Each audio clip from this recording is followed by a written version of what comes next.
Good morning বন্ধুরা, আশা করছি তোমরা সবাই ভালো আছো, সুস্থ আছো।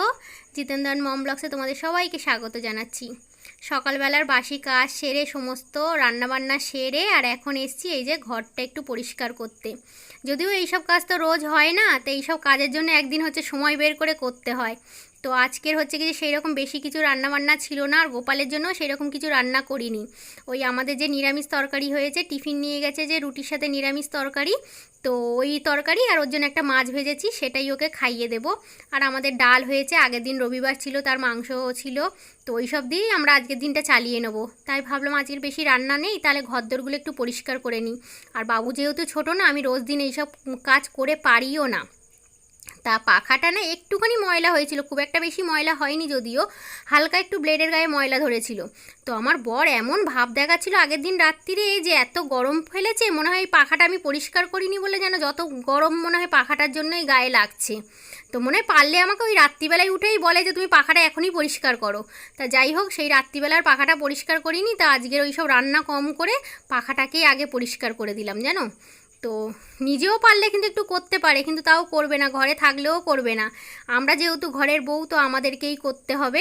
তো যাই হোক, আমি যে আজকে সময় পেয়েছি ওই জন্য করে আজকে একটু পাখাটা পরিষ্কার করে দিলাম। আর প্রায়ই দেখবে তুমি আমাকে পাখা পরিষ্কার করতে, কারণ সারাদিন ঘরেই একটাই যেহেতু পাখা চলে না, তো এই পাখাটাকে একটুখানি পরিষ্কার করতে হয় মাঝে মাঝে। নাহলে একটুখানি যদি ময়লা ধরে পাখাতে, বলবে সারাদিন ঘরে বসে করো কি, পাখা টাখাগুলো একটু পরিষ্কার করতে পারো না। তো যাই হোক, ঘরে একটু ঝুলও হয়েছিল, হালকা হালকা ঝুল ধরেছিল, তো সেগুলোও সব একবারে পরিষ্কার করে নিলাম। আর ওখানে বাবুর দুটো ফটো আছে, সেই ফটো দুটো একটু মুছে নিলাম, ফটোগুলোর ধারে ধারে একটুখানি ঝুল ধরেছিল। তো এই যে হাতে একটা পর্দা নিয়ে ঘুরপাক খাচ্ছি, ওই পর্দাটাকে খাটাবো, তার জন্যই ঘুরপাক খাচ্ছি। দেখো আমার কাজ যদি একটুখানি কোনো কিছুতে কমতি হয় না, তাহলে দেখবে ঠিক আমাদেরকে ধরিয়ে দেয় যে তুমি এই কাজ করনি, ওই কাজ করনি। কিন্তু এই যে দেখো আমাদের জানলার দেখেছো পর্দাটা নেই, কবে থেকে বলেছি দুটো লাগিয়ে আমাদের এই পর্দাটা একটু ঝুলিয়ে দাও, তার বেলা করার হয় না। আজ 1 বছর হয়ে গেল আমরা প্রায় এই বাড়িতে ভাড়া এসেছি, কিন্তু আজ 1 বছর ধরেই আমি এই দুটো পিরেক সাটিয়ে নিয়েছি। ওই যেটুকুনি যা করি আমিই করি, দুটো পিরেক সাটিয়ে নিয়ে আর ওই পর্দা ঝুলিয়ে দিয়েছি। আর চারধার দিয়ে মনে হয় আলো আসছে, ওই জন্য করে ভিডিওটা এরকম কালো কালো হয়েছে। যদিও অনেকখানি আমার ছেলে ভিডিও করেছিল, কিন্তু সেগুলো মনে হয় কালো কালো উঠেছে। বাইরের বারান্দা টারান্দাগুলো পরিষ্কার হয়েছিল, তো প্রায় ওরকম কালোই উঠেছে বলে আমার বড় ছেলে সব বাদ দিয়ে দিয়েছে। আর আমি ওই পর্দাটাকে টাঙিয়ে দিলাম। তো এই ধারের জানলায় আমরা পর্দা দিই না, ওই একটা পর্দাই লাগাই, ওই সারাক্ষণ ওটা লাগিয়েই রেখে দিই। ওই দিকে জানলাটা খুলি না, ওইদিকে গাছপালা আছে তো, আর বাবু যেহেতু ছোট আর এখানে জলা এলাকা, যার জন্য ওইদিকে জানলা খুলি নাই, মাথার ধারে জানলাটা আটকে দিই, আর এই ধারের জানলাটা খুলে রাখি। আর এই যে ব্ল্যাঙ্কেটটা পাচ্ছি দেখেছো, এটা মিশো থেকে কিনেছিলাম, খুব একটা বেশি দাম নয়, 650 টাকা মতন পড়েছে। তো বাবু যেহেতু ছোট বলে তাই এই রকম ব্ল্যাঙ্কেটটা কিনেছি খাটের উপরে ম্যাট্রেসের উপর পাতার জন্য। তোমাদেরকে আগে একদিন বলেছিলাম, কিন্তু সেই দিন তোমাদেরকে দেখানো হয়নি। তো আজকের এই যে পাচ্ছি, তাই তোমাদেরকে একটু বললাম। আর আমার বড় ছেলে বদমাইশি করছে ঝুলঝাড়ু নিয়ে, ওর জন্য করে ওর সাথে কথা বলছিলাম। আর এই যে ঝুল টুল ঝেড়ে ওই যে ওর পিছনেই বকতে আমার সময় বেশি চলে যায়। বড় হলে কি হবে, ও প্রায় আমার সেই ছোটো ছেলের সমানেই একদম, দুজনে মিলে এত সাংঘাতিক বদমাইশি করে সারাক্ষণ, কি বলবো। এই দুজনকে সামলাতে আর ঘরের কাজ করতে করতে না তুমি সারাদিন পাগলা হয়ে যাবে এদের পিছনে। তা যাই হোক, আমি এই ঘরের বিছানাটাও একবার চাদরটা পাল্টে নিলাম, ঘরে ঝুল ঝেড়ে। আজকে সকালবেলায় বাসি চাদর, আমার ছেলে বাসি বিছানা ঝেড়ে দিয়েছে, যদিও আমি চাদরটা বলেছিলাম বাবু পাতিস না, চাদরটা পরে পাতবো ঝুল ঝেড়ে, কারণ চাদর একবার পাতা হয়ে গেলে না তখন আবার ওই নোংরা পড়বে, উপর থেকে ঝুলটুল পড়বে, তারপরে ছোটকু ঘুরপাক খাবে, কোথায় কি মুখে তুলে নেবে। তো যাই হোক, আর আমি এখন বিছানা ঝাড়া ঝাঁটা খুঁজছি, ছোটকুর জ্বালায় কোনো জিনিস একটা জায়গা মতন রাখা যায় না। এখন বিছানা ঝাড়া ঝাঁটা যে সে কোথায় খেলতে গিয়ে কোথায় যে ফেলেছে, তাকে যে আমি কোথা থেকে খুঁজে বের করতে হবে তার কোনো ঠিক নেই।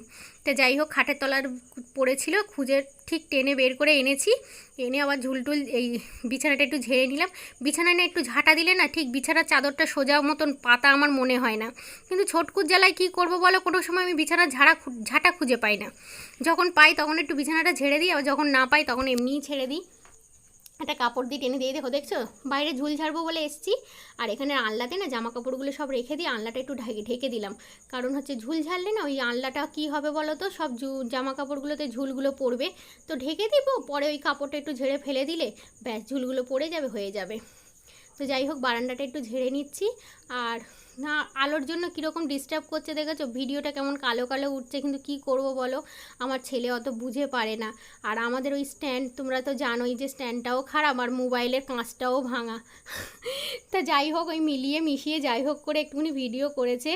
তো তোমরা একটু কষ্ট করে দেখো আর আমাদেরকে একটু সাপোর্ট করো। আর কি চাইবো তোমাদের কাছে, এইটুকুনি চাওয়ার আছে। তো কারো যে তোমাদের ভিডিও ভালো লাগে প্লিজ আমাদেরকে একটু সাপোর্ট করো তোমরা। আর এখানে হচ্ছে কি যে আলমারিগুলোতে একটুখানি পরিষ্কার করে নিচ্ছি, আলমারির কাঁচটা একটু এই যে কলিং দিয়ে পরিষ্কার করে নিচ্ছি। আর এমনি আলমারিটা হচ্ছে কাঠের আলমারি, যেহেতু ওইটা এমনি ভিজে কাপড় দিয়ে একটুখানি মুছে নিলেই হয়ে যায়। পালিশের জিনিস আছে, কিন্তু এখন আর আমি ওই পালিশের জিনিস করব না। কারণ কি বলো তো, এরপরে না এই কাজটা করার পরে আমার বাবুকে স্নান করানোর আছে, খাওয়ানোর আছে, ওর পিছনে অনেকটা টাইম আমাকে দিতে হয়। ও যেহেতু অনেকটা ছোট না, ওর খাওয়াতে অনেকটা টাইম চলে যায়। তো যাই হোক, আলমারিটা দেখো এমনি একটুখানি ভিজে কাপড় দিয়ে মুছলেই চকচক করে। আলমারির পালিশটা একটু ভালোই মানে পালিশের একটা জিনিস আছে, করলে হয়, কিন্তু এখন আর করব না।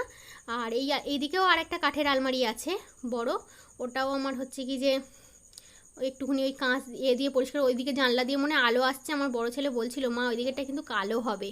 তো যাই হোক, ওই যে মাঝে মাঝে একটু কালো হয়ে যাচ্ছে। তো দেখি ওকে বলে দেখি কি করা যায়। আর এই যে এই দিকের কাঁচটাও পরিষ্কার করে আলমারিটাও পরিষ্কার করে নেবো একবারে।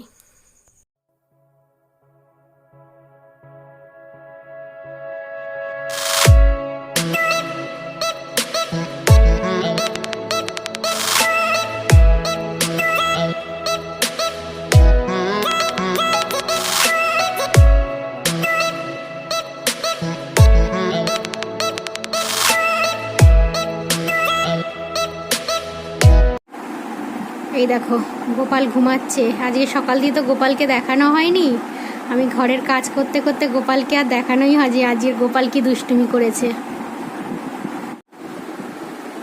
আমি আর আমার বড় ছেলে এই সবে খেয়ে দে আর এই একটু এসে বসলাম। ও উপরে একটুখানি মোবাইলে গেম খেলছিল, আমি ওর হাত দিয়ে ফোনটা নিলাম, নিয়ে যে তোমাদের সাথে একটু কথা বলছি। আর এটা পরিষ্কার করে একদম মুছে পরিষ্কার করে এসে বসলাম। ঘড়িতে এখন 3:30 বাজে, জানো আমরা যে এত দেরিতেই খাওয়া হয়েছে, কারণ ঘরদোর পরিষ্কার করলাম, তারপরে ঘরের মেঝে টেজে সব মুছলাম, বাসন ছিল সকালের খাওয়ার বাসন, সব কিছু পরিষ্কার টরিষ্কার করে জল আমার বড় ছেলে তুলে দিয়েছিল কাজ করার জন্য। তো ও যদিও প্রতিদিনই তুলে দেয়, আজকের নতুন বলে নয়। আর তারপরে বাবুকে তো স্নান করালাম, বাবুকে খাওয়াতে এতটা টাইম গেল, ওকে খাইয়ে ঘুম পাড়িয়ে দিয়ে তারপরে আমি না স্নান টান তার আগে হয়ে গেছিলো, গোপালেরকে স্নান করি আমি স্নান করেছিলাম। তারপরে ওকে ওর পিছনে করতে করতেই এত দেরি হয়ে গেছে। অন্যদিন হয়তো দুটোর সময় 2:30 এরকম খাই, আজকে 3:30 বেজে গেছে। ঘরে মাঝে মাঝে এক একদিন একটুখানি কাজ থাকলে এরকম দেরি হয়ে যায়, কি করবো বলো, ছোট বাচ্চা তো তার জন্য।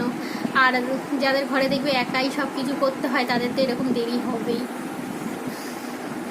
তখন তোমাদের সাথে আজকে একটুও সেইভাবে কথা বলা হয়নি, একটুখানি কথা বলি। এখন একটুখানি বিশ্রাম নিতে পারবো, গোপাল যতক্ষণ ঘুমাবে ততটুকুনি বিশ্রাম নিতে পারবো। তারপরে ও উঠে গেলেই ব্যাস আবার হয়ে গেল, ওর পিছনে লেগে পড়ো, আবার ওকে চুল বাঁধিয়ে দেওয়া, যদি বাইরে যাওয়ার বায়না করে একটু বাইরে নিয়ে ঘুরপাক খাওয়া, তারপরে সন্ধ্যেবেলা টিফিন ওকে খাওয়ানো, বাবা সারাদিন লেগেই রয়েছে এরকম। তো চলো আজকের ব্লগটা এখানেই শেষ করছি। কারো যদি তোমাদের ব্লগ ভালো লাগে প্লিজ আমার চ্যানেলটাকে একটু সাবস্ক্রাইব করে আমাদের পাশে থেকো। আর তোমরা সবাই ভালো থেকো, সুস্থ থেকো, টাটা।